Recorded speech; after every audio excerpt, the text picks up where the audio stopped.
To play Pyramid Solitaire, first, deal out 28 cards in a 7-tier pyramid, starting with a single card at the top and working your way to the bottom. Place the pile of leftover cards face up to the side to form the stockpile. The goal of the game is to match the cards into pairs that add up to 13. Aces are worth 1, jacks are worth 11, queens are worth 12, and kings are worth 13. Only free cards, or cards that aren't covered by another card, can be matched into pairs.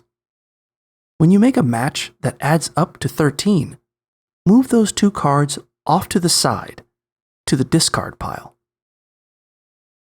Any free kings can be moved to the discard pile by themselves.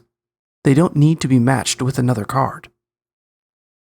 You can also use the top card on the stockpile to make matches.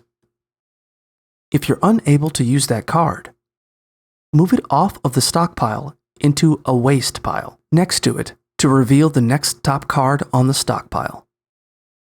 You can use the top card on either the original leftover pile or the waste pile to make matches, and you can make a match. Continue making matches and working your way through the pyramid until you've matched and discarded all of the cards in the pyramid, stockpile, and waste pile. If you get to a point where there are no more legal moves, the game is over.